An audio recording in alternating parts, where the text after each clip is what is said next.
Thanks for checking in on the State of Basketball Podcast, episode 62. I'm Adam Miller, and I'm here with Jaron Wilt each and every week, and we are going to be bringing you the news and notes on all 11 Division I schools in the state of Indiana, because in 49 states, it's just basketball. What you got for me this week, Jaron? What do you want? I don't know. What'd you come prepared with? I came prepared with, there were a lot of games last week. There were. Everyone was cramming them in before finals. Before finals. There were a lot of great games.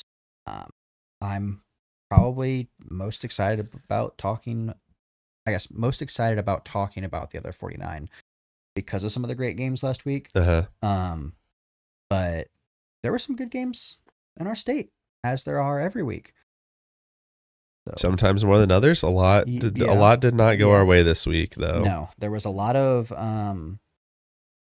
I was filling out with our unpaid intern the Torvik rankings, and checking the little box that we have. So on our run sheet, we've got obviously the rankings listed, but then we have a little box next to it so that our peanut-sized brains can do a quick glance of did they move up or did they move down.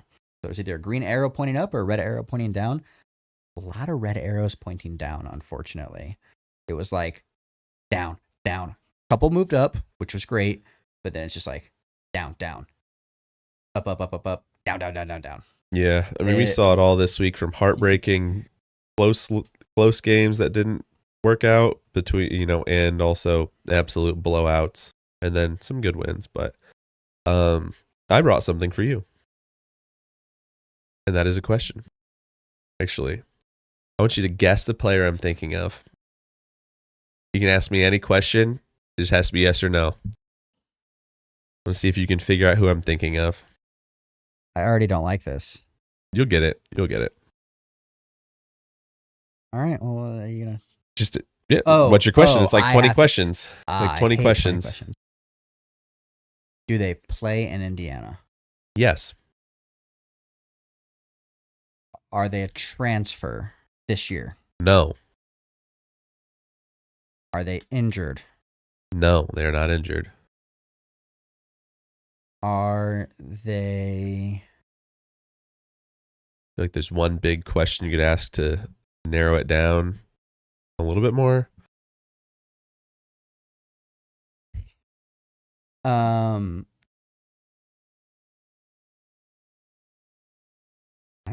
They're in Indiana. Is their team color red? No. Their team color blue? No. Is their team color black and gold? No. You should just ask me mid-major or high major. Oh, yeah, good point. Are they a high major? They are not. Are they a mid-major? We have a couple low majors. They are a mid-major. They are on a very solid mid-major conference. Are they from Fort Wayne? They are not. They're not from in the state of Indiana. The solid. Do they play in the Valley? They do. Missouri Valley. They do play in the MVC. So you're down to 3 teams now, but you have eliminated at least State. One. No, the color's not blue. You're right. And they're not red. Is it Cooper Sweeger? No, but you're barking up the right tree. Is it Sepp? No. Is it Tyler Schmidt? He's a transfer. No. Yeah, you're right. Is it Darius Diavero? Nope. I'm just gonna go through their roster. Is it all right? It is all right. It is all right. All right. He had a pretty good week, so I wanted to just see if you could guess him. He's been pretty good this season. He started 5 out of 8 games, I think the last 5. Yeah. And he's been pretty good. He's shooting about 40% from 3. He's been making an impact. He's been, in the games when it matters too. And wanted to shout him out. He's also, in his 8 games, he's only had 5 turnovers, and they came in 2 games. So he's had 6 games, no turnovers. So he's taking care of the ball. So all right, just a little shout out that everything's all right in the world. And when you think it's not, just remember there is all right. All right. And he's ours. He's our all right, Yep. Well, all right. Let's Talk about the rankings? Talk about the rankings, yes. But before we do, we want to talk to you about Crow's Nest Coffee Roasters. They're the proud sponsor of our weekly power rankings. Their coffee is great. Love it. Shout out to Elliot Crow. We did an episode with him too, if you want to go learn more about him. Cool dude. But every order, no matter how big, how small, every order, 15% off using promo code TSOB helps you get a great source of caffeine in the morning. It's wintertime. Yeah, it's wintertime, so a nice warm cup of Joe hits the spot. I drink a lot of caffeine in the winter because it's just I'm always so cold. Yeah, so I'm just always making more and more coffee. It's a great Christmas gift if you're looking for a Christmas gift for someone who likes coffee. It's stocking a great stuffer. The bag is yay big. Yeah, bigger, about the size of the palm of my hand. Jaron has notoriously wide hands, though. Yeah, I do have rather wide hands. That bag could be like 800 feet across. But I have short and stubby fingers, so I think that like it all balances out to be like a square normal hands. Sized, yeah, I absolutely do. It's great. Fits right in a stocking. If you need some stocking stuffers, head over to their website. The link is in our description. So go check them out. Now, we're going to tell you our power rankings. Yep, approved by Crow's Nest Coffee Roasters. Remember, he has the final seal of approval on these, so if you disagree, he greenlit them. Yes. Not a lot has changed. We did not tease it on our social media for the episode, I don't think. No. Adam can correct me if I'm wrong. Cool. So you're hearing it here first. Only two teams swapped. But number 11, we have the Ball State Cardinals. They did move down one spot. I'm going to talk about why when we do our breakdown here immediately following the power rankings. That means number 10 is IU Indy. Moved up. Got a big conference win. The rest are all the same. So 9, Evansville. 8 is Valpo. 7 is Indiana State. 6, Southern Indiana. 5, Purdue Fort Wayne. 4, Notre Dame. 3, Indiana. 2 is Butler. And 1 is Purdue. Kind of talked about it at the beginning of the show. A lot of teams lost. A lot of teams won. And because every team was losing and kind of winning on an equal plane, there was really no reason that we saw to move teams around other than IU, Indy, and Ball State. So yeah, there were a lot of teams played games that were close, and if they won those games, would have absolutely impacted the power rankings. Yeah. But unless it's in the nitty gritty of why we're picking a team, we don't usually look into close losses. Yeah. We look at wins and losses and how they're looking. So at the end of the day, it's the eye test, and it's how Crow's Nest Coffee Roasters feels about these teams, and we are just the ones who present it, right? Exactly. It's Crow's Nest Coffee Roasters and our unpaid intern. They're the ones. Exactly. Well, with that, let's go ahead and get into Ball State and our teams. Ball State, yeah. What did they do this week, Adam? Well, our unpaid intern let me down and didn't tell me what the score was of the game, but they lost to Southern Illinois University Edwardsville 82-69. So not a good score for, playing a team that we've seen play multiple teams in state, right? They played Indiana and they played, well, not in-state team, but Illinois, neighboring and has ties because of Ben Hummerkaus. But they played one other team, I feel like, in state that I just can't think of right now. Indiana State and... Yeah, Indiana State. Yeah. SIUE beat Indiana State by 5, and then they lost to Indiana by 19.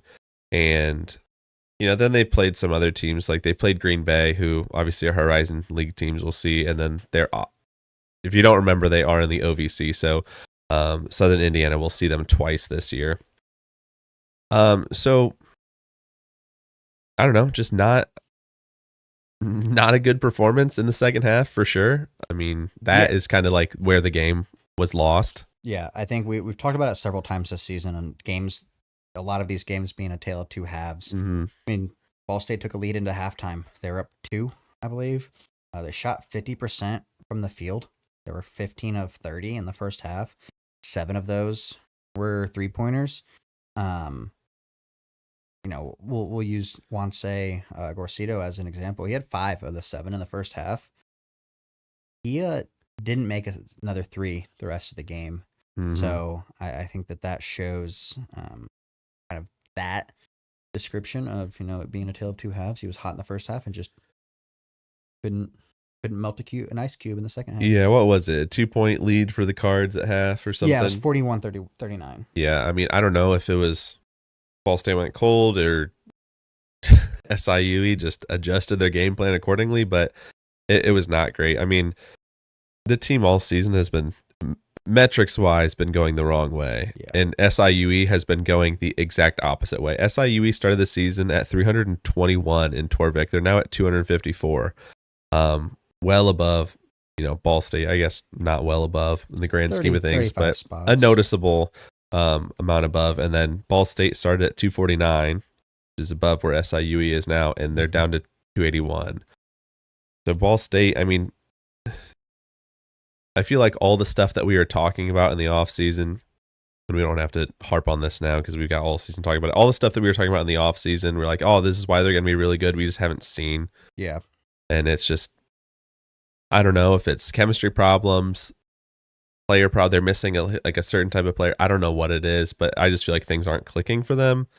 And that breaks my heart because I really like Mike Lewis. I really like the way that he coaches and the way his teams play, but it's just not in the Cards' favor these days. Yeah.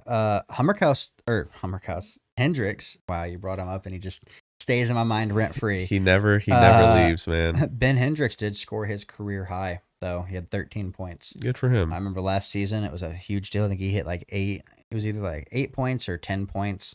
That was his career high, and he's in his like 6th year. Yeah. After redshirting a couple times. So good on him. He's, a fan favorite down there. Gotta be, at least, for sure. You would hope so. Yeah. I mean, I don't know why he wouldn't be. Right. So but I don't know. Let's not dwell too long in there because we got a lot of games that I really want to talk about. Yep. And the Ball State one I don't really want to sit on any longer. Let's talk about Butler. They went down, and Torvik, obviously, if you look at what they did, they're obviously going to go down. They went down 6 spots in Torvik, so they're 68th now. They went 1-1 this week. So they're 7-2 overall. They haven't played any conference games yet, so they're obviously undefeated and I don't know how to. They haven't won any. But that doesn't really make sense. That's not a word. Anyway, they are 0-0 in conference. It doesn't matter. I want a word for it. But they won over Eastern Illinois 73-58, and then they lost at Houston. I mean, as you would have expected them to lose at Houston, but the way they lost was terrible. I mean, they lost 79-51, and saw probably like career lows for every single Butler player in the first half. Like, at one point, I think they were like 2 for 13 from 3. Like, Houston was just physical. They just outmanned them. They just bullied them. And it was a pissed off Houston team just coming off of a loss. Yeah. So yeah, it was a losing battle in the first place.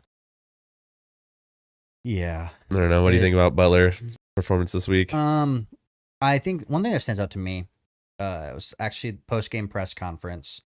I tuned in for a bit of it. Pat McCaffrey, who I think I said it a few weeks ago. If not, I definitely thought it. I think is their best player, which is scary to say because I still have, Jamil Telfort and Pierre Brooks. But that's just, he's first year after transfer, an absolute leader in the locker room. Hit an insane number of threes in the EIU game. And afterwards, he was asked, and he was like, Pat, the reporter asked him, Pat, do you have a particular spot on the court you like to shoot threes? Mm-hmm. Pat, most goated response. I just like open threes. Like, let it rip. I shoot them a lot from all over. Never seen an open three I don't like. Yeah, that's pretty much what he was saying. It's then he talked a little bit about how he talks to them in the locker room, and how he got on them throughout the week about how it was like, were they looking ahead a game to Houston? No, it was very much as all coaches want you to say, one game at a time. But just listening to him talk about the game, about his game in particular as well, it's I think he's got a future as a coach someday once his playing career is done. Obviously, he is the son of a coach, so definitely coaching ties there. I could just sit here there and listen to him talk about ball for hours. Yeah, hopefully he seems a little bit cooler than his dad. Yeah, he's a new dream guest for me. I wanna get Pat on the show. Just get all the Pats on here. Pat McCaffrey, Pat McAfee. Get all the Pat Macs. all the Pat Macs on. Yeah, I mean, Telford had, such a great, he's been great all year, obviously. Yep. But when you're the top of the scouting report against Houston, that is a death sentence. Yeah. And we saw that because he had 4 points and he didn't hit his first bucket until 30 minutes into the game.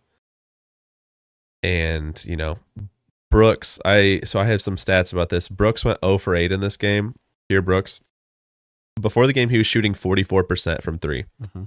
Going 0 for 8 dropped him down to 35% from 3. That's insane. Yeah. He's shot, I don't know what it is. Like, he's made shot or made 34 or something. But that clearly didn't help. Almost dropped. It dropped him down almost 10%, which is crazy. 9%. So, jeez. I didn't think he was a 35% guy. I thought he was like a 40 plus guy. He is. It'll average out that way. But Houston had their way with them, and I was hopeful after seeing Notre Dame compete with them and keep it way closer than this. But Houston was mad, and they showed it. They definitely took it out on Butler. Yeah. Let's talk about Evansville. They are presently sitting at Torvik ranking 246. That is down from their previous 238 ranking. That'll happen when you lose twice, unfortunately. So they lost at Murray State 63-61, and they lost to Western Kentucky 79-65. The Murray State win, it was one, in my opinion, you had to have. You don't need it, but you have to have it, if that makes sense. If you're given how the game was, right? Yeah.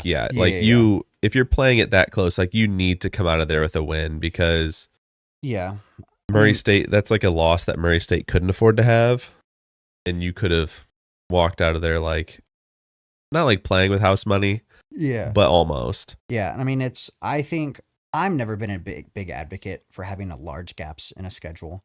I want games to be, every 2 to 3 days, 4 days. Sometimes they had 9 days off. Yeah, that's too many. That's just way too many. They had momentum from their prior games too. Mm-hmm. They played really well in their games prior to this week, and having that gap just kind of killed that. And you think 9 days off, you're getting a lot of good rest. You're going to be rejuvenated. But sometimes you just hit a point, at least in my opinion, that you train, you're performing at a certain level, and then when you're in practice, you kind of you get tired, and you get tired of practice too. Yeah, you go down a level a little bit, and then it's hard to get back up to. And it's more of an up and down versus just kind of a gradual. Line. Yeah, I feel you. I mean, Murray State should finish top half, maybe even top 4 in the NBC. So that would have been so nice to have. And they lost by 2, so they lost 63-61, and Pizzato just kept getting steal after steal to end the game, and putting it back up, and missing a free throw. Missed some key free throws down the stretch, and had an opportunity to tie it up at the end of the game or win it. They were down 2, and it was 9 seconds left, I think they had, and they go down, and they tried going downhill, and Coach Raglan after the game was like, because they had a timeout, and like I was talking with Elliot about it, and he was like, I can't believe we still had a timeout. But he was talking about like Raglan was saying like we had the timeout, right? I feel like we need to take it because we got the look that we wanted. Like we were going downhill, we got the look, passed it out, just didn't hit the shot, and like if you weren't going to get it at the rim, it was probably just not going to happen because you're not a good 3-point shooting team right now, at least. Yeah, and I don't remember who took it, but they were not one of the better shooters, I believe. And so, like when you're shooting 23% in the game, not the best look for it. You don't try to rely on a 3 to win the game. Yeah, I don't know. Try and go up and make them foul you, make them call it or something. Yeah. But then they played Western Kentucky, and Christian Lander had 5 points. Former Indiana player, former guy from Evansville. So I'm sure he wanted to win this one for Western Kentucky. Yeah. The Western Kentucky game, Western Kentucky is a really good team. They're a top 100 team. And so, it would have been nice to get a top 100 win at home to gain some momentum back after the heartbreak against Murray State, but I just think it came down to Western Kentucky is a better team. Evansville is still not playing up to their potential at this point. I don't think. I worry about this team just getting down because when you lose so many, I know they won 2 in a row after Ohio State, and then they just lost 2 in a row. So it's not like they have a long string of losses. Like they haven't lost more than 3 in a row, but I just worry. Like it reminds me, not in the way that they're losing because they're not all super close, but like last year, Southern Indiana, like they just lost too many and they just couldn't get out of it. Like the mental was just too much for them, I feel like. And I worry about that with the Evansville team. Got to put 2 halves together and got to get some wins to build some momentum. And the Missouri Valley is going to be a very hard place to get momentum because every night is like running into a buzzsaw. It doesn't matter who you're playing. Yep. Indiana went up. Go ahead. Yeah, they went up 44-39. So, not where we thought Indiana was going to be in Torvik at this point in time, but going up is the right direction for them. They're 2-0. They're 7-2 overall. Their 2 losses obviously coming in the first 2 games of Battle for Atlantis, and let's not dwell on those because they got 2 good wins. They won over Sam Houston State 97-71, and then they won over Miami of Ohio 76-57. And Miami, Ohio is, other than those teams in Atlantis and South Carolina, like the best team that they're going to play in the non-conference, like a top 150 or something in Ken Palm. I said it, Torvik. I don't know about Ken Palm, but in Torvik, they're 194. Yeah, you got there a lot quicker than I did. Sam Houston, actually. Messed up. You got a newer version. They were 195 when they. Yeah. Wentz was 194 when they played. That's crazy. Sam Houston State was 142 though, so that's interesting. But Miami of Ohio, I expect to be pretty decent. So glad to get those wins, but I feel like IU just still gives up so many threes, just all the time. Yeah, they gave up 11 to Miami. Yeah. Like I saw some tweet from maybe Ant Wright that was like Miami's already at their average threes, and it was like 25-30 minutes into the game. Yeah.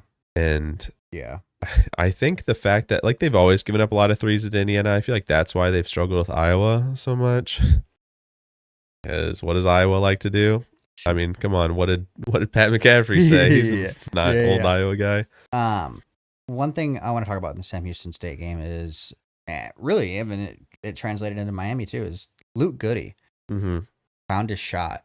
Thank goodness. I can't remember if I talked about it after we attended the game in Bloomington against UNCG, but Assembly Hall was rocking after Goody nailed his 3. Yeah, and it was like the first one he'd made there. I think hadn't really made any at all.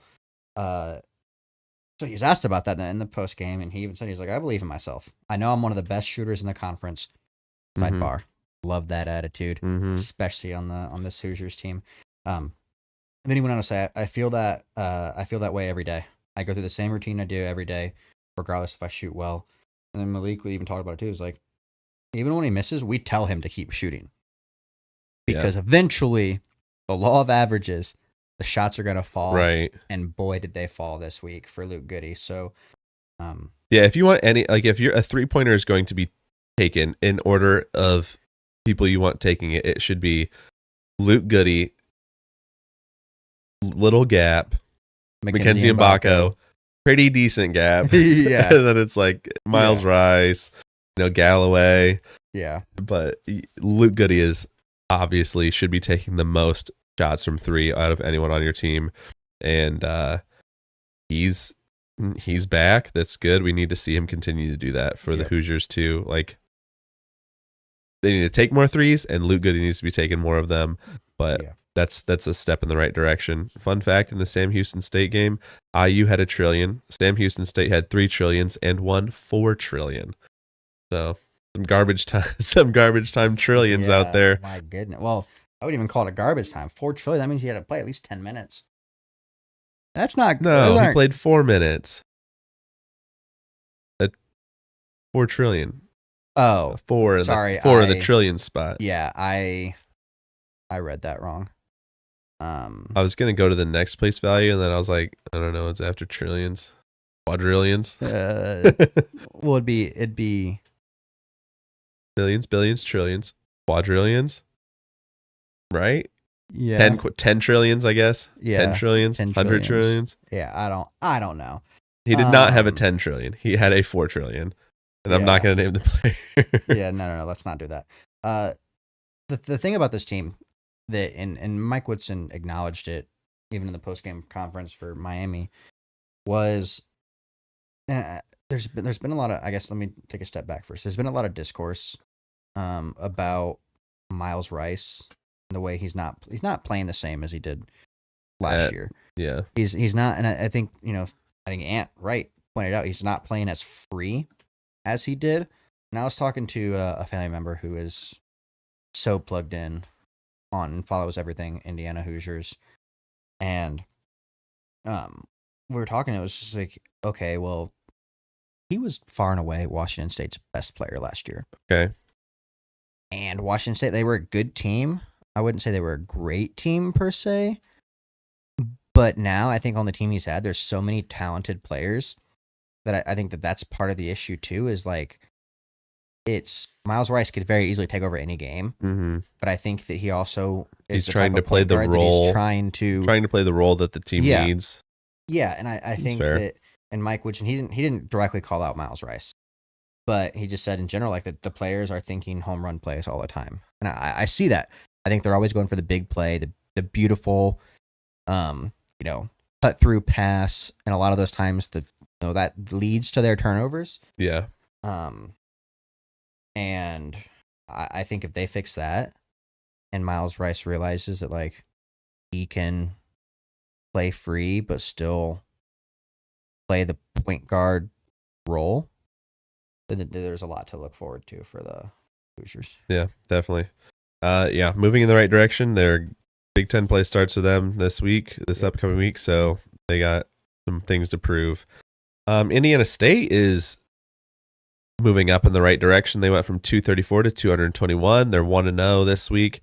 Only had one game because they were, in the Bahamas later than most people. Yep. They're 6-4 on the season and 1-0 in conference play. They're 1-0 in the Missouri Valley, so they're tied for first right now, I believe. Sick. I don't think anyone's played 2 games yet, but I have not fact checked that.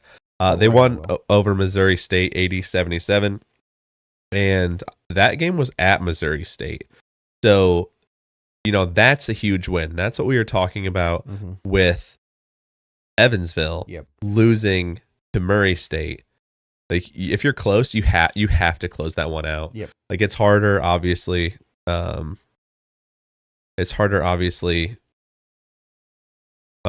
you're away, but they did it. They did it on the back of Teal and Daughtry for the most part. I mean, Teal was on triple-double watch, 23 points, 9 assists, 7 boards, and just playing super well. I mean, I guess I didn't know to expect him to be the best player, but he's killing it. Yep. And I mean, Daughtry had, 20 points as well? Yeah. Fun fact, this is the first time this season that two Sycamores have scored 20 or more points. Interesting. It most recently happened in the NIT semifinal last year against Utah. Yeah. Conwell had 27 and Avila had 26. So I feel like we've got players on this team who can go for 20. Yep. But it's usually just like one of them at a time. Yeah. So it's nice to see that both of them, and like Derek Vorst is still coming back from injury. Yeah. Derek Vorst is still coming back from injury. He only played like 7 or 9 minutes, but shot 37% from 3. So like getting back up there. And I just feel like this team, we always said from the get go, like we believe in Matt Graves. Like we are Matt Graves believers. Mm-hmm. We just did not, like, there was not enough information for us about the roster. And we wanted to, like, we were like, we'll be not apprehensive, but we'll be like cautious. Yeah. Until we see it, basically. And like, I feel like we're seeing it come together. Like you win at Missouri State. That's good for you. It's their best win of the season because Missouri State's 220th and it was a true road win. So that is huge. We saw a former Jag on the other side, Vincent Brady II. He dropped 15. Nice. So we got to see. I could say it is nice. They lost. He lost. Yeah. So it's good to see him do well. But he was actually the one who hit a shot to bring it to 78-77. Brought Missouri State within 1, and then they missed their chance. Then Indiana State scored, and Missouri State just missed all their chances to send the game into overtime. So good for them, man. I mean, 3 wins in a row since losing to Arkansas State. Things are starting to feel like they're getting there. And if you want them to get like rolling, now's a good time to start. Yeah, now it's definitely a good time to start. Absolutely. Another team that started the week off on a pretty high note, IU Indy. They not only did they start the week off on a high note, they moved up. They are no longer in the 350s. Hey. They are currently ranked 343. They were previously 351, so they've just been ever so slightly moving up, and they had quite a big jump, I'd say, relatively speaking. They did go 1-1 this week. They started the week off with a really good win over Green Bay, 84-75, and then they turned around and unfortunately lost a heartbreaker to Northern Kentucky, 66-64. Mm-hmm. I'm just so glad that they're moving up. I'm glad that they're not in the 350s anymore. Like they made it out of they were into the 360s and we were happy. Yeah. They're out of the 350s, and I think that they're going to keep moving. I feel like if they've shown that they can beat Green Bay and they can should have beaten Northern Kentucky, like they can finish anywhere in the horizon. Yeah. Anywhere. Yeah. Except last. I do not believe that they will be last. I think that's probably going to be Green Bay. I think it's probably going to be Green Bay. That's my bet. Well, but we know how Gottlieb is. Yeah. This is his. He's divided. His attention is divided. Well, that and it's his off season, man. Yeah. A couple weeks before Christmas, he takes those. Takes He takes the weeks off for sure. But just talking about like these games a little bit, they went over Green Bay, and that was in Indy. They had a 14-point run, like a 14-0 run, so that was really nice, and that brought IU Indy to 1-0 in the Horizon League, which has literally never happened ever in the history of them being in the Horizon League. They have never won their opener. They have never even been until now. They've never even been 1-1. They've started every single season in the Horizon League 0-2, except for this one. So like when you ask, hey, was Casaro the right guy? It's like, well, they've literally done something they've never done ever. Yeah. Since they've been in this league, and that's win their first game or win one of their first 2 games. Are they already? They've already got more wins than last season, right? What did they win last year? 8, I think. I want to say the magic number is 8. 6. Okay. 6 is the magic number. They have 5 wins currently. Yeah, and they should be 6-5, well over that. and I think they should be maybe 7-4. I feel like there was another one in there. Eastern Michigan, they lost by 3, and I feel like that was the one that I was thinking of. Yeah. So like, they could very easily be 7-4. Yeah. And then they would. So when you are 11 games in and you're 1 game behind your win total from last year, that's a good thing. The reason why they lost to NKU was I had a bad call because I was watching it and NKU shot it to win the game because they were tied, and it's a wedgie. They get a freaking wedgie. And I was like, oh my God, great. So what do they do with it was like as time expired. Like, oh my God, this is the best ending I've ever seen. We get a wedgie to go to OT, like that dream. And then they review it. I like look away for a second. They review it. They put like 1.1 back on the clock or something. And it's still playing. I was like, what? Because it went to possession arrow for the wedgie, and it went back to NKU, and then they put up a last second shot. And as it's like bouncing around the rim, Julian Steinfeld, their 7-footer, touched. I don't know if he smacked the ball just barely. Defensive goaltending. They reviewed it for an eternity, and that was the end. Lost by 2. So that's got to be just heartbreaking, and they get to carry that into a game in Fort Wayne. Yeah. I didn't realize this. The Green Bay win. That was the program's first 3-game winning streak since 2021. Oh my gosh. In 2021, I think they won like 7 games. So that was interesting. They won 8. Sorry. They also don't have a double-digit win since 2019. It's been no, wait. I might be. Oh no. No, yeah, it was 2019. Okay. They were 16-17, and I was like, wait. Was it 2016? No, 2019. So 5 years since a double digit. They'll get there this season. Yeah, absolutely. Which is pretty sweet. Didn't realize. Just because I can't watch every game. It's just that doesn't work out that way. And I also do you have like a job? Yeah. And I don't particularly enjoy diving deep into box scores that often. Julian Steinfeld. First made a season debut. Really, I just hope he doesn't take it to heart that in his season debut, he had the defensive goaltend that lost them the game.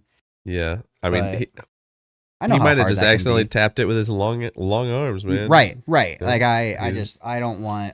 I've never been a player at that level, but like I've been an athlete. I know like. When little things like that happen, you just dwell on it. Right. And I just don't want that to happen. I don't think it will. Corsaro's pretty good about. Yeah. I mean, the team is tough, and I think that they're playing really, really tough basketball and couldn't get it done. But Notre Dame, they went down because they went 1-1 this week with a major loss. They went down from 73 to 80.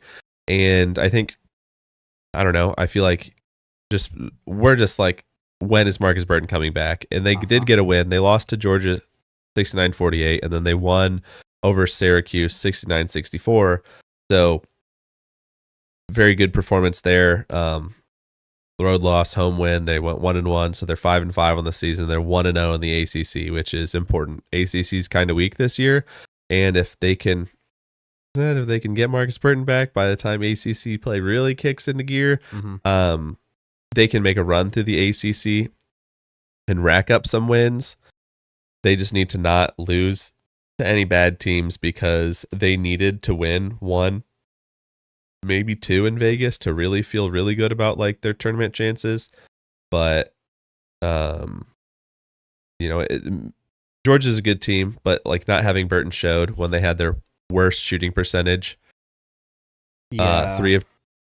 21%, their worst shooting percentage and fewest points this season. Yeah, their shooting percentage as a whole was 36%. Yeah, it's bad. 36.5. Not great.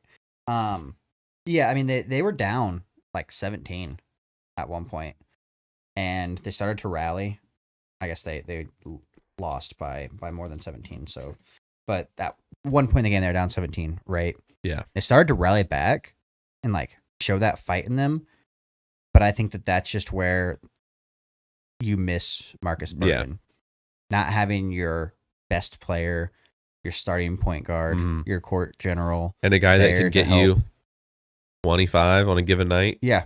You know? He can score at will. Yeah. And is good at setting people up. So that was sad because it's like, oh, they're showing fight, which you expect from Micah Shrewsbury team, but it just wasn't enough with, missing Marcus Burton to you don't have they have people who can attack off the bounce, but like you don't have the number one threat, and it shows. Yeah.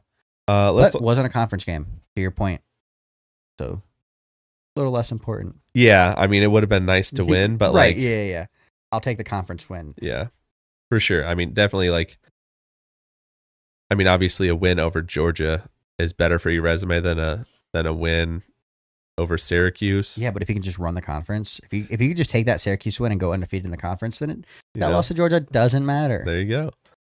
Let's talk about Purdue Fort Wayne. They went down 4 spots from 146 to 150. They're 1-1 this week. That makes them 6-4 overall and 1-1 in the conference because they played 2 conference games this week. And they played at Detroit Mercy. They lost 79-78, and then they won over Robert Morris. That was today, 82-77. And you might be thinking they lost to Detroit Mercy. Yeah. A lot of teams have lost to Detroit Mercy this year. You lost to Detroit Mercy, it gives people the exact same reaction as you lost to IU Indy. Yeah. But they're both very different teams this year. They just, they shot terribly from 3, 23%. And, this is true for both games. I don't know how often he was in foul trouble last year, but Mulder has been in foul trouble 2 games straight. I don't remember if he fouled out, but he had 4 fouls today. He had 4 or 5 in the game at Detroit Mercy, and he's clearly getting frustrated. I was at the game today, and after he got his 4th foul, he looked like he went up straight and got called for the foul, and he was literally you just see him say, "What the F am I supposed to do?" And went over to the ref, and the ref, and they talked at length before he got taken out. And I think it just sucks because I personally don't believe Eric Mulder has ever fouled in that I've seen. I've never seen Eric Mulder commit a foul. Right. He plays it, textbook how you're supposed to guard. Yeah. It's hardest working man in America. Yeah. This week in general, though, I'm glad they got the win over Robert Morris, which was a great way to bounce back. Did not shoot the 3 well, which is very uncharacteristic for them. Right, because we've seen them shoot lights out against Southern Indiana. Yeah, they were 6 for 26 from 3, which is very uncharacteristic. And then that was against Detroit Mercy. And then they were 4 for 16 against Robert Morris. So not only did they not shoot well, 4 for 16, 25%, not great, but it's a respectable number, I think. Yeah. I think if you're above 25 or above, it's respectable. I'd say 30% is okay, that's bare minimum. That's okay. We'll accept 30%. Either way though, not only shooting 16 times from 3 is wild.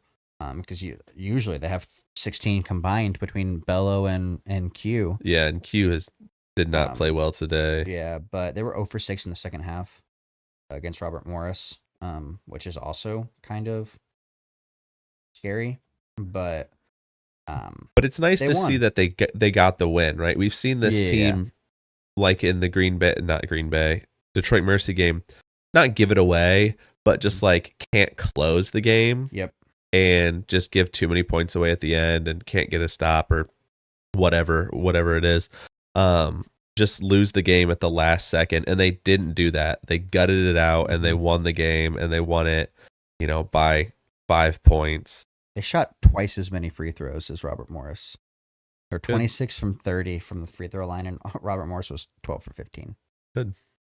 Which you love it. They made more free throws than Robert Morris got. Yeah, and I think them being 1-1 and IU Indy, the 2 scenarios I wanted IU Indy to be 2-0. I wanted both of them to be 2-0, or I wanted them both to be 1-1, because when they play this next week, it's going going to make for the best game. But let's talk about that in a little bit. Talk about Purdue.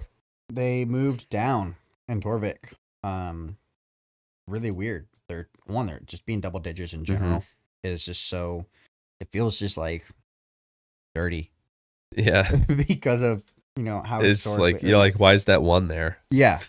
Why is that one there? So they are 17th. They were previously 11th. They did go 1-1 this week, bringing them to an 8-2 overall record and 1-1 in the Big Ten because they played 2 Big Ten games this week. It's also weird. They played 2 Big Ten games before Indiana played 1. Yeah, scheduling of the Big Ten is just so strange with 18 teams. But they lost at Penn State 81-71, and then they beat Maryland 83-78. So, it's just the Penn State game, man. It was the score definitely, in my opinion, doesn't reflect the how the game was because Penn State was winning by like 30 at one point. Yeah. Yeah, it definitely was worse. I mean, it was like some guys working really hard at the end of the game and like almost the garbage time that brought the score to be respectable. But it was kind of the same like style of play that's always bothered Purdue, other than when they had Lance Jones. Yeah, turn you over a lot, speed you up, pick you up full court, and get Braden Smith in foul trouble, and like the team is just kind of cooked because it's like, who do you have run the point then? Like, do you give it to like a Jakari Harris? Do you give it to like a DJ Cox? Like, who do you give it to? You can't give it to Fletcher Lawyer. Yeah. They don't have, just weird. They just don't have a backup true point guard that's like Braden. Yeah. And it's just because he's just so good. Yeah. That like the drop off is just like so crazy. They just don't have anyone who can, compete in the same way. So it was like, it kind of felt reminiscent of the things we saw before last year. And that stunk, but like people were getting real negative on Twitter, and it was like, dude, it's a bad matchup. First of all, it's a bad matchup. Yeah. I don't know what was up with Braden Smith. He didn't play well. He didn't seem aggressive. I don't know if it was Ace Bailey being an insane defender. Ace Baldwin. Ace Bailey's Rutgers. Yeah. I don't know if that was what it was or something, but he didn't play well in my mind. But he did play well in the Maryland game, so yeah. I'm not concerned. No, I want to go back to turnovers in the Penn State game. First off, Penn State is a good team. Yeah, like they're like Micah Shrewsbury got him to be good, and then Mike Rhodes is just he took a year, but he's got them back. Yeah, Penn State, good team. Yeah, tournament team, right? Yeah, I would say probably. I have pretty confident. I'm pretty confident in saying that. 24 turnovers. So many. It's been 5 years since they've had 24 turnovers. It was November of 2019 against Florida State. So that's I remember that game.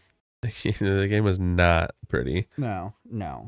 But one thing with the Maryland game, they bounced back. They got the big win against Maryland, also good team. I was so optimistic at the start of the game. In the first 2 minutes, Miles Colvin had an insane putback dunk through traffic off of a Cam Heidi missed 3.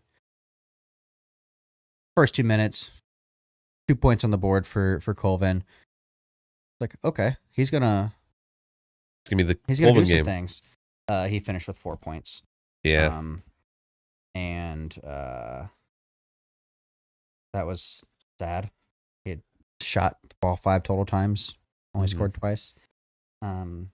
But Derek Queen, who has been absolutely dominant this season. He's gonna be a first rounder. Yeah. TKR kept up with him. Yep.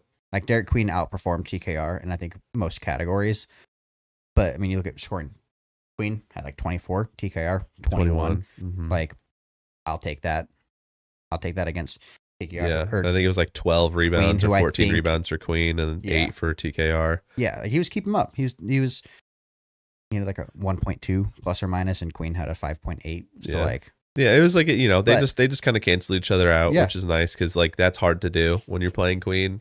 Right. To That's just, that's play it and to that's a I think even. the big takeaway is you're playing it pretty even, which I don't think a lot of players will do this year against Right. Queen.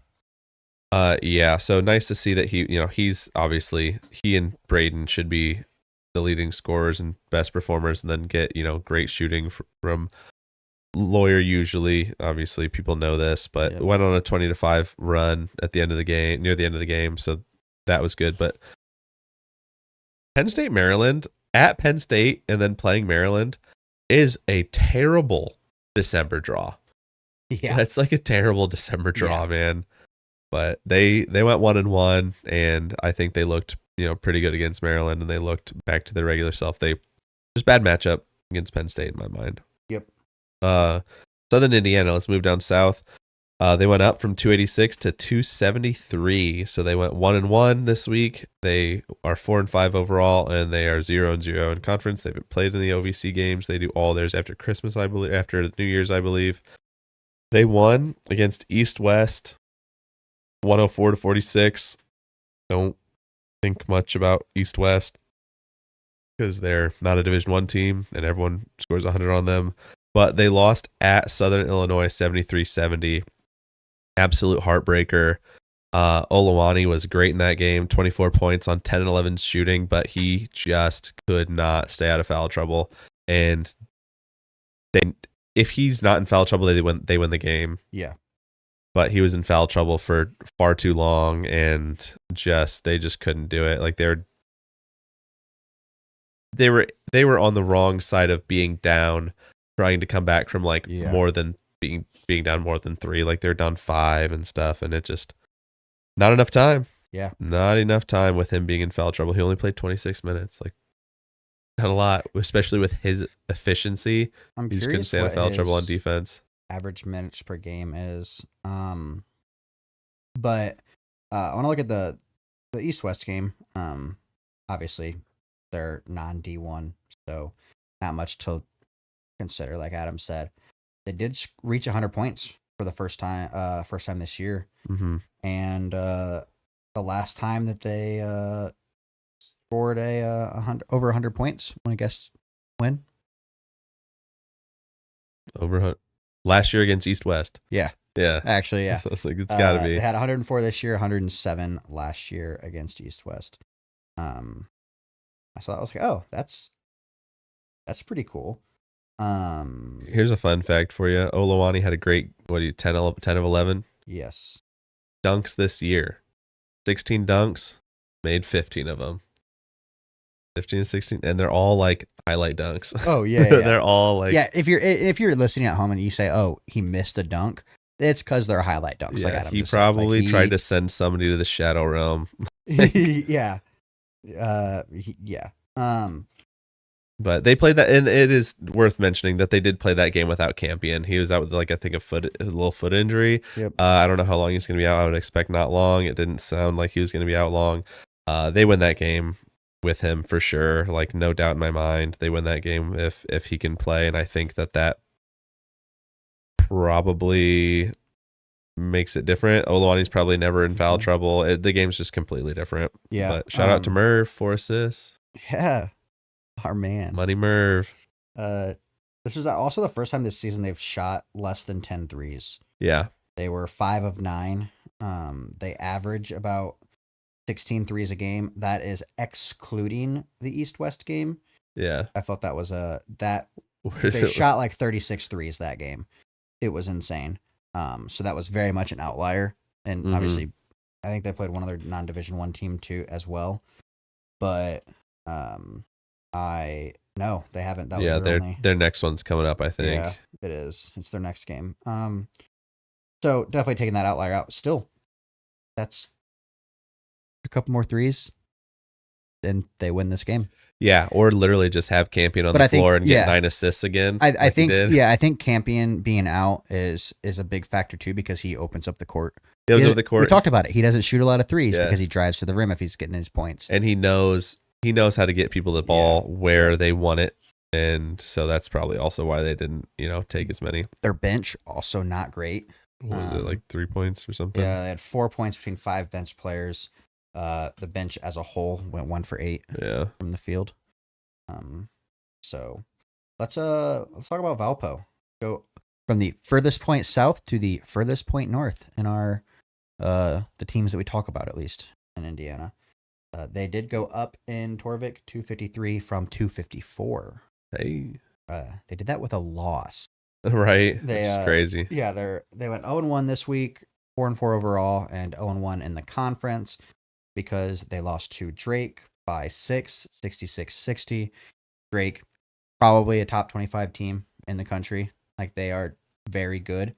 Only losing by 6, I think, is a pretty good thing. I think that factors into why they probably moved up in ranking as well. Yeah, I mean, Drake has been incredible all season, and they did this, like, they lost by 6 and really had a chance at it. Like, they really had a chance at winning this game. Yep. And they did it with, like, Krieger was on the bench, Diavera was on the bench for most of the second half. Like, it was all right. It was Tyler Schmidt. It was Sepp. It was Shaw. It was a whole bunch of young guys, and Schmidt was, like, lighting it up. Season high. 20? 20. Shaw 15. Cooper, I don't know, man. I feel like Cooper's good, but there are just some terrible matchups for him, and this was one of them. And props to Powell for just riding with the guys who were you got to do on that night. Yeah, you got to sometimes. I love that. I love that he's not afraid to just bench somebody and ride with the hot hand. Wild little sabermetric. Schmidt entered the game 4th in the team in scoring average. At the end of the game, he was 1st. Yeah. He's averaging 11.9 points per game. He's good, man. I feel like he's not super consistent, but he's a guy who can go for 40.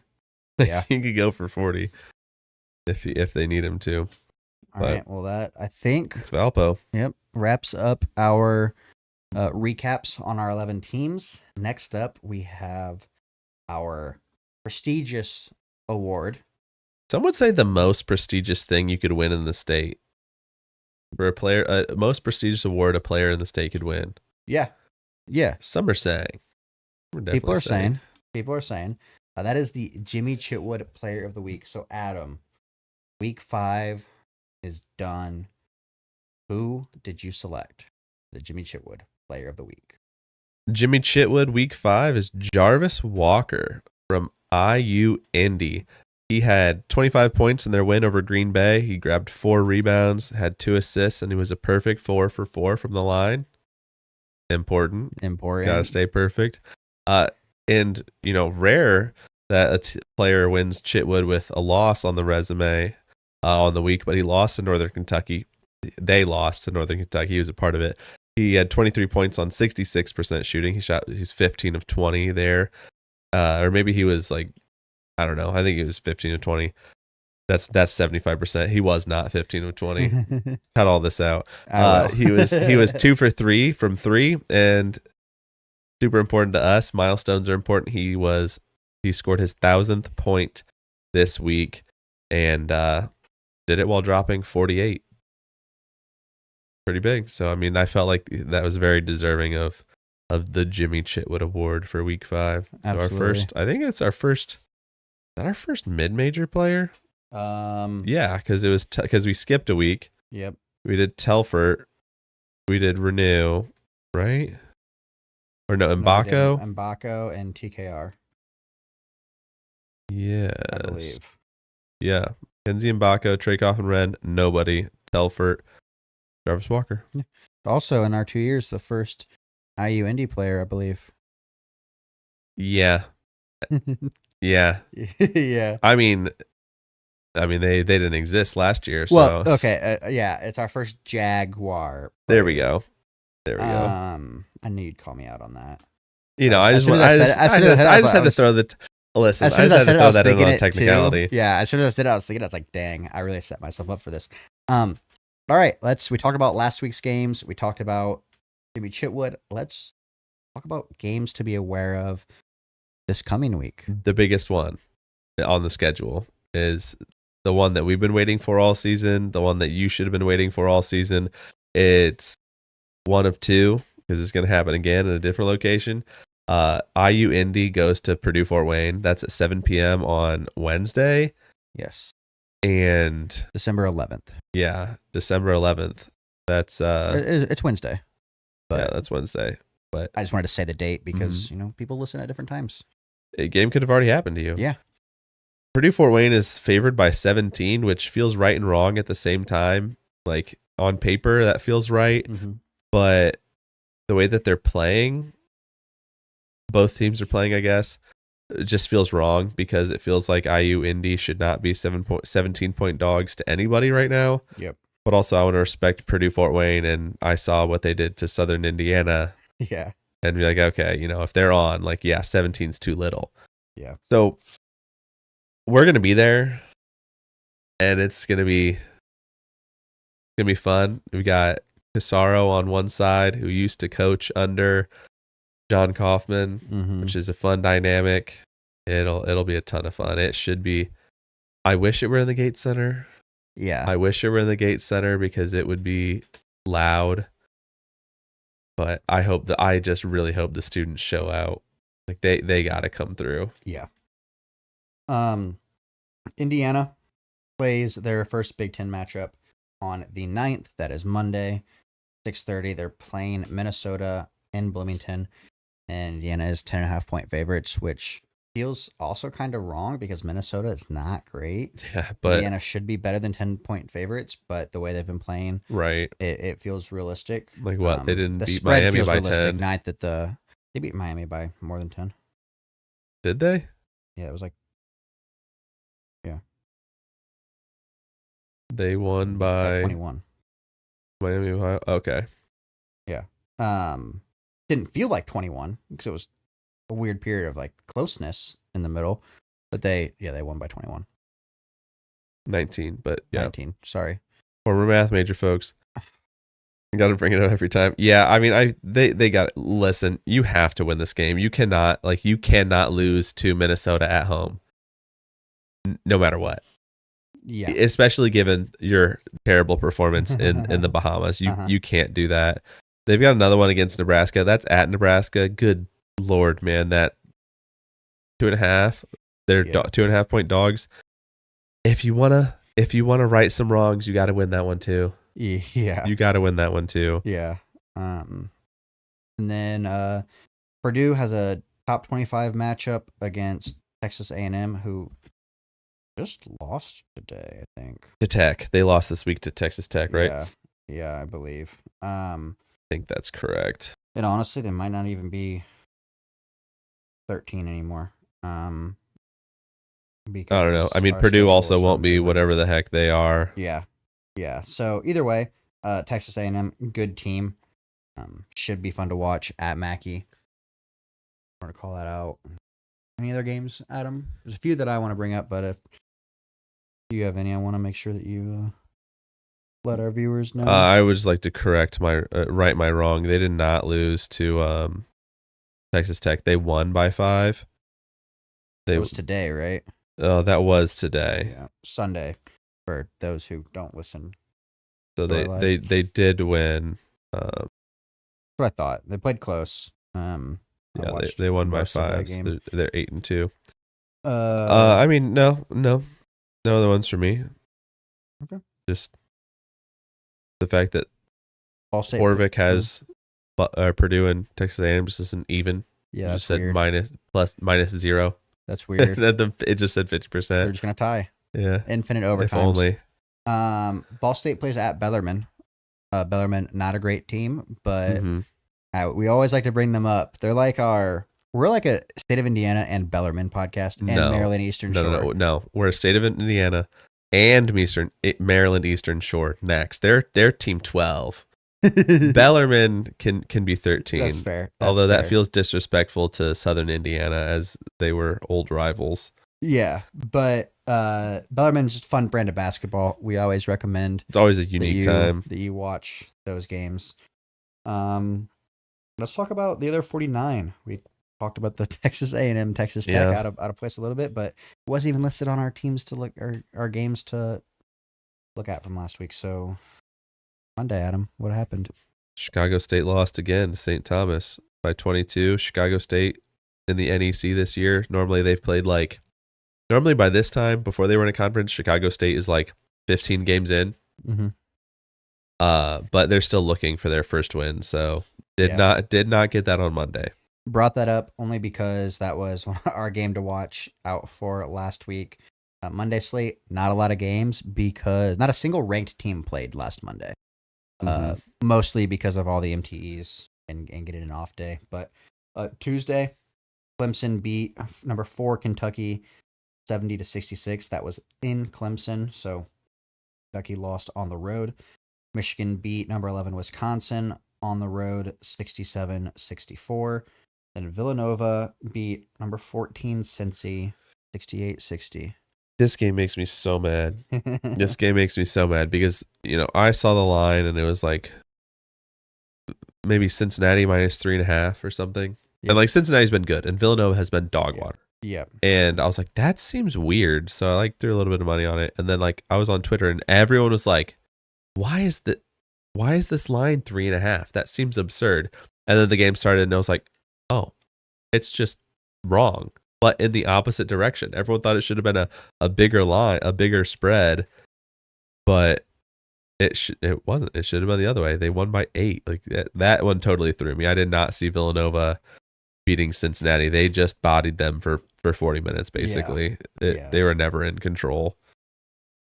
Wednesday, bad week for Kansas, man.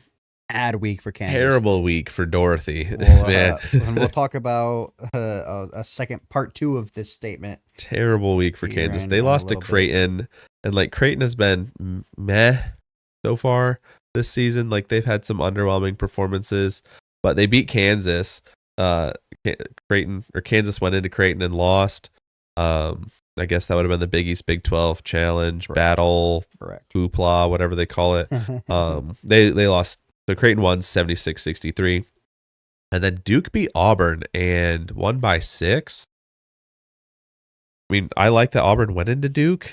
Yeah. Duke is still really good. That still doesn't change my mind that Auburn is top 5. Because as soon as Kansas lost, I was like, Auburn, number 1. Oh, well, no, you lost. Okay. Yeah, like an hour later. Yeah.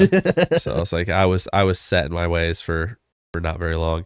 Iowa State, number 6. Iowa State beat 5 Marquette 81-70. That's just a fun game to watch. I believe that was.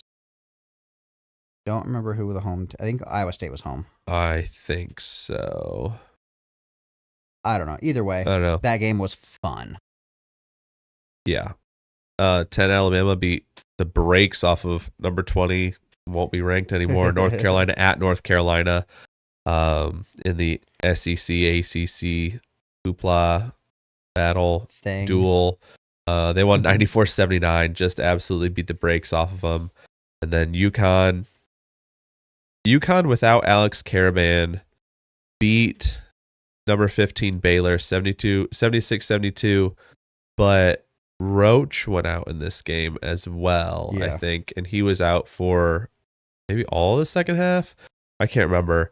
So the 2 most important players on both teams, the most important player on both teams, and got some interesting post game from Dan Hurley. Did you see this? No. He was there was the clip of Aiden Mahaney, who transferred over from St. Mary's. Yep. And they were going at it, excited, pushing the crap out of each other and stuff. And after post game, they were asking him, and he was like, "Yeah, I think I might have cracked a rib." We were just so excited because he rose like a phoenix from the ashes in this game. He was like, "That's why we were doing little wings." It was weird. It was Dan Hurley is. You like him or you hate him or you love him? I guess I'm on the latter. I love him. Yeah. And then except when a team from Indiana is playing against them. Yeah, and as I like the antics a little bit when it's what was it, Maui? That was a little too far. Yeah, a little too far, but a little bit. It's always a fun show. Then Mississippi State beat Pitt, 18th ranked Pitt, 90-57. they lost to Butler and got really pissed off and had to beat the brakes off Pitt, much like how Houston lost and had to beat the brakes off Butler. So what goes around comes around, I guess. Yeah. Then Thursday, TCU. There weren't a lot of great games Thursday, first off. But I blame the NFL. Yeah. TCU beat Xavier 76-72. Xavier was, I don't think they've been ranked this season. No, because they've been, I don't know if they started the season ranked, but they've been kind of underwhelming. But they go into the season where, a Final Four dark horse, and just lost on the road to TCU. So they're just trending in the wrong direction, which is, I don't have any complaints either way. Butler fans are happy to see it. Yeah, for sure. But that was Thursday's slate. Not a lot outside of the good games were games we've already talked about with Indiana schools. Mm-hmm. If Xavier wasn't so expensive, I probably would have gone to Xavier. I was like close. Yeah. Like close to going to Xavier, and this podcast, I don't know, wouldn't exist. Probably would. Maybe. I don't know why. Who knows? Maybe I go out to Cincinnati and I never come back. True. It's true. So thanks. Shout out Xavier for being Thanks for being so expensive. Yep. You kept this show alive. Friday, Northwestern beat Illinois, 19th ranked Illinois, 70-66 in overtime. And you did it without Boo Booey. You did it without Boo Booey. The bad man is gone and still won. So really, really good luck for them. I like Northwestern being good. I want them to lose to Purdue and Indiana, obviously. But I like that they beat Illinois. That's always fun. That's the big thing. That little crosstown rivalry. Yeah. Okay. It's not really crosstown because they're not like super close, but like close. Rivals? Right? Rivalry? Yeah. Is that a big I don't know. That like Illinois thinks that Indiana's their rival. Is that a protected rivalry in the Big Ten? Gotta be. It has to be. So then why'd they play it in December? One of them. If they play another one. I will research that in a second. I think Indiana and Purdue play in December, don't they? No. Because they only play because Purdue already played their two Big Ten games. Yeah, it's January and February. Yeah, they play very close together. Yeah. And I wish they would leave the protected rivalry for the last game of the season. Yeah. Like they do in football. Yeah. But West Virginia, who we saw play really well in the Bahamas. They won against Georgetown 73-60, so just doing Providence a favor by beating Ed Cooley. Then our game, guess the game, Jaren's guess the game, Kennesaw State beat Georgia State 81-77, so there's a little check-in on that. Yep. Saturday, Adams guessed the game. Colorado beat Colorado State 72-55 in Boulder. Kentucky, who was ranked 4th at the time, beat 7th ranked Gonzaga on the road 90-89 in overtime after being down 16.5. Kentucky was down 16.5, came back and won in overtime. I will say it again. I've said it before. I love this Kentucky team. I like Mark Pope a lot. I like big Mark Pope guys over here. It's crazy that supposed to hate Kentucky, but I want them. Hey, they don't play Indiana again until 2 years? Next year, 2 years. 2 years ago. Something like that. I don't know. The one Cal set up and then left. Yeah. Just like this Gonzaga game that he set up and then never played in. Yeah. Number 5 at the time, Marquette beat number 11 Wisconsin 88-74. That was in Milwaukee. In-state rivalry. Yeah. So there's another one. I mean, they're not conference rivals, so of course that should be in December. Yeah. And then 20 ranked North Carolina barely beat Georgia Tech 68-65. That was in Chapel Hill. So North Carolina probably not going to be ranked this next week. No, I would hope not. There were some banger games on Sunday today. Let's tell me about them. Or I guess tell our listeners. This is a good one for Hoosiers out there because Tamar Bates led Missouri with 29 points, led them to a win against number 1 Kansas, 76-67. So I love to see that this rivalry is still being played.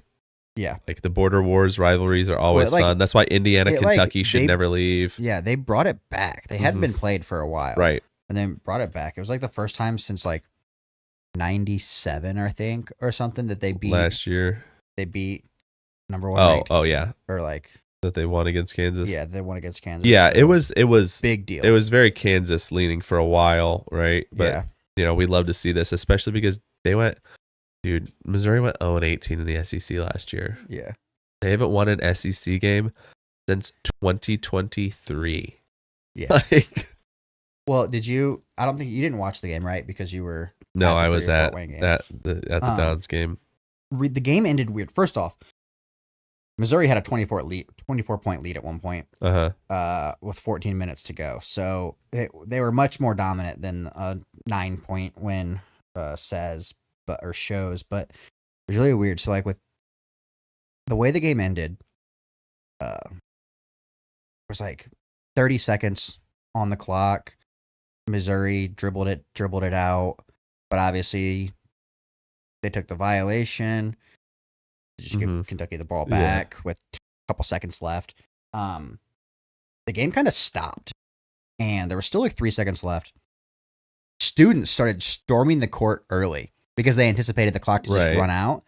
And Missouri's head coach was like, Dennis Gates. Yeah, Dennis Gates was like waving them to like stay off the court. Yeah. But then also waving to Bill Self and their team to like just get off the court, just leave the court.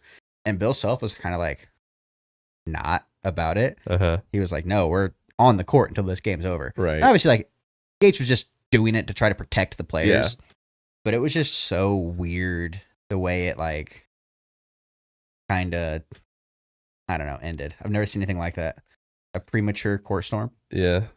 You gotta be careful. You gotta be careful, man. Love a court storm out there. Yeah, big fans. Just make it safe. Yep. Good job. Arkansas State beat Memphis. 16th Memphis, man. I don't know. Thought this Memphis team was the truth, but they lose 85-72. Like not even close. Yeah. Arkansas State. Embarrassing. UConn beats Texas. So they had a really good week after I didn't think that they should be ranked and no one else thought they should be ranked. But they won 76-65 at Texas. Yep. That's a good first non-conference opponent to beat Texas in the Moody Center. The Moody Center is new, right? That's the smaller one they built. It's 3 years old. They were 21-0 going into it. Not anymore. It's also UConn's first true road game of the season. And you know that they're never going to play a 3-game MT again. Yep. Duke beat Louisville barely. In the end, it ended up being a little bit better of a game, 76-65. Yeah, Louisville was playing tough most of the game, but Duke, being Duke, pulled it away. Yeah. Just don't give the ball. If you're in a one possession game, just don't give the ball to Cooper Flag. No. And then UCLA beat Oregon. So there's, a Big Ten matchup, not a Pac-12 matchup anymore. 73-71. If that was a Pac-12 matchup, it wouldn't even have tipped yet. True. But 73-71. So UCLA going to be dangerous. Mick Cronin's always played a Big Ten brand of basketball. Yeah. So he's always played well against teams that don't play Big Ten brand basketball. Oregon obviously doesn't. And I'm really interested to see what UCLA does in the conference because now they're going to be playing 20 games against teams that play the same style of basketball. It's going to be disgusting. They did have a season high 12 made threes, though. UCLA did. Which is, it just, after all the schools we talk about, thinking 12 is a season high is just weird. Indiana schools shoot 3. Not Indiana though. No, not Indiana. Schools in Indiana. Yeah, some are known to do so. Yep. This coming week, Monday, our game of the day is Hofstra at Norfolk State. Norfolk State are 2.5-point favorites. That game is at 7 p.m. Yeah, just some mid-major action. Yeah. I like the name Hofstra. Makes sense. Tuesday, Arkansas plays Michigan. Michigan's 2.5-point favorites. That's in the Jimmy V Classic, and I like, you get Cal versus Dusty May. That's an interesting thing, and then I'll always watch Jimmy V no matter what team they put in it. Yep. So, I love V Week. good time, good for for good cause. So I'll be tuned into that one on Tuesday while I'm you. Yeah. While I'm with you. I'll probably be here. What time is that game? I don't know, probably like 9 or like 7 or 9. I don't know if it's the first or the second game. And then Wednesday, game of the day, South Dakota State at Nevada at 10 p.m. Jesus, that's well, I guess that makes sense. Just another good mid-major matchup. Big fan of the Lobos. I think we're advocates of anyone with the last name Patino. Yeah, Nevada's the Lobos, or is that Nevada? Nevada's the Lobos, right? Nevada's the Lobos. Yeah, so it's the Jackrabbits versus the Lobos. Yeah. And that game, Arkansas versus Michigan, is 9 p.m. No, Nevada is the Wolfpack. Okay. Is it Nevada State? They're the Lobos. Or New Mexico. It's New Mexico State. New Mexico. It's the Lobos. Yeah. Yeah. It's embarrassing. Fumble by me. Thursday, Iowa State versus at Iowa. Iowa's 4-point underdogs. Another in-state matchup. I mean, Iowa State's usually a super defensive team, and Iowa is a super offensive team. So that always makes for a fun matchup. We both. I sorry, not to derail. We both fumbled the Nevada. It's Steve Alford, who is the head coach of Nevada. I was thinking New Mexico with the Lobos and Richard. Yeah, that's what I was thinking. But also big fans of Steve Alford, so it works out either way. He's an Indiana guy. Mm-hmm. Sorry. No, you're good. Iowa State's top 15 in both offense and defense. I mean, they're just so good. But Iowa, man, they pull out some things sometimes. So yeah, we'll see how that one turns out. Friday we've got Arizona versus UCLA. UCLA are 1-point favorites. That is in Phoenix. They're just old conference rivals and some multi-year. Yeah, which we love to see that they're keeping that going. Is it it's not a home and home. It'd be like a home and home and home and home and home and. Well, it's two neutrals, I think. Oh, because it is in Phoenix. It's like two neutrals and maybe like really a home and home for Arizona if it's in Phoenix. Well, they get more money if That's they play a neutral game. That's so true. Oh. Saturday, take your pick, man. This is a loaded Saturday. Yeah, because there's no college football. True. So they finally get like a real good Saturday, and then that's gone the following week. True. At least until mid-January. Yeah. Yeah, I mean, are there any games that stand out to you? I mean, any of them. Tennessee goes to Illinois. Turn the TV on to Fox, CBS, ESPNU, ESPN2, SEC Network. Yeah, or like Auburn, Ohio State at 1 is interesting. Creighton at Alabama at the same time. Oklahoma State, like that's an in-state game. Butler, Wisconsin's going to be good. Memphis, Clemson, who the heck knows what's going to happen there? Yeah. Like Arizona State, Florida, like come on. I mean, there's even like UC Irvine, Oregon State. There's good like fun things for everybody. Louisville, Kentucky's that day. Like that's going to be really fun. December 14th. Just turn the TV on at any given point to a sports station. If I had to pick one, I'd probably say Louisville, Kentucky, because it's like Louisville is going to be playing with so much fire. Yep. Because they were dog water for the last 2 years, and now like Kentucky's fired up about it. Kentucky's favored by 12, but Louisville's even more fired up about it because they're like, we can actually win one. Yeah. Like, we can actually win one. And then Sunday we've got Boise State versus St. Mary's. St. Mary's are 3.5-point favorites. That is 6 p.m. next Sunday. Yeah, it's somewhere that's not in Boise. Like it's somewhere else in Idaho. Like I'm pretty sure it's a neutral site, but I don't remember where that game is. So, all right, well, let's guess some games. Yeah, let's guess some games. I will guess one game specifically. I think I go first this week, right? Yes, because you went first last week. For refresher, I'm 2-2. Jaren's 1-3. So this is week 5. We should have 5 games, but I was sick, so give me a break. No. Okay. My guess the game of the week, Jaren, is simple. Racing to the Hilltops. Racing. I want to say Dayton, but that's I'm. Who are the racers? Murray State, and Western Kentucky.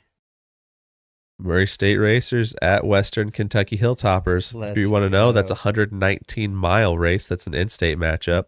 Murray, Kentucky at Western Kentucky.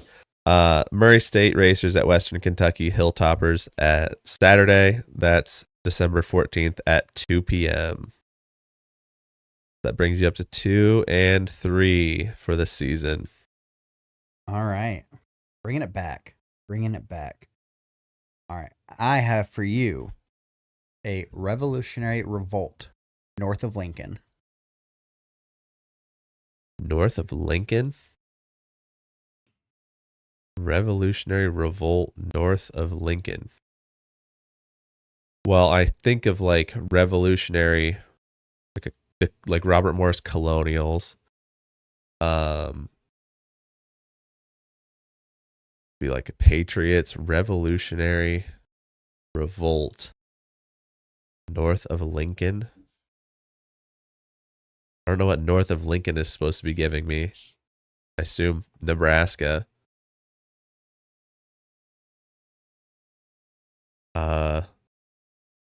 Dude, is Creighton north of Lincoln? Is Creighton in Lincoln? Creighton is in Omaha. Creighton, I think, is in Omaha. Nebraska's in Lincoln. I know. But Nebraska's like long, wide. A wide state. So like, is it north? What the heck is above?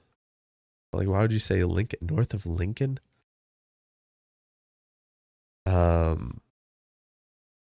Nebraska, Creighton. I don't know. I'm going to go with Robert Morris at Creighton.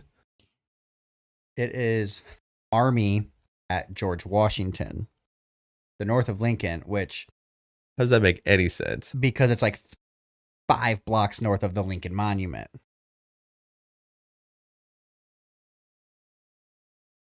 Okay. I haven't been to DC in 15 years. I was hoping that, like, I was trying to come up with something that would be close enough to a tell that it was in DC, but not even like give it away. I couldn't think of any other descriptions to like describe DC and make it not obvious. I didn't want it to be obvious, but also it's Army at what? Army at George Washington. George Washington led the Army to win the Revolutionary War, and so the Army is now revolting back at him by playing him. Yeah, you didn't have me on that one. that one's a miss. That is how my brain works, folks. Not well. Not well for the record. It makes perfect sense. No, because Lincoln is the city. And north of Lincoln. But Lincoln is also Abe Lincoln. So would it have been easier if I said north of Abe Lincoln? Yeah, that would have been a lot more clear. Okay, that's my I also probably wouldn't know that that George Washington is north of the Lincoln Memorial. My bad. I don't know how DC's laid out, man. That game is 7 p.m. on Friday, December 13th. But hey, the records are now even. So maybe I'll be a little easier. I'm gonna stop giving you easy ones. Just 2 back-to-back easy ones. Okay. Well, I think that is all for the show. Yeah, pretty much. I mean, except for the fact that we have an in-state matchup coming up in 2 weeks. The most important one that people never thought was ever going to happen. IU at Notre Dame in the college football playoff, baby. That's incredible. That is incredible. I never thought we'd see the day. And it's already getting hot on Twitter. Like, people are already getting heated about it. And I literally just saw a tweet that was like, oh, IU's like opponents are a combined record of this and this. Like, we get a team that's not even battle tested. It's going to be so easy. And I don't think that's true. Yeah. I don't think that's true. I think most football knowers pigskin knowers. That's what it is. Pigskin knowers should be aware of IU being the truth. Notre Dame's good. IU's good too. IU's really good. And I also feel like, just talking about the college football playoff, like, probably these teams are seeded correctly.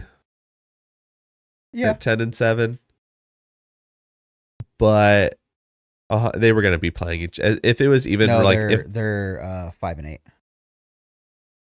Notre Dame's the 8-6 maybe. No, it's 10-7 because 9-8 play each other. Oh, yep.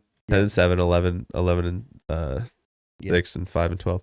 You're right. I was thinking about the AP rankings. Yeah, they if it was going to be close, they were going to be playing each other. Oh yeah, they did that on purpose. Yeah, they're all about money. What's going to bring in the most viewers? Probably this in-state game that we can throw out there. They have to make up for not putting Alabama in somehow. And, Notre Dame brings in a big viewership, and so does Indiana. And then they threw it on a Friday night.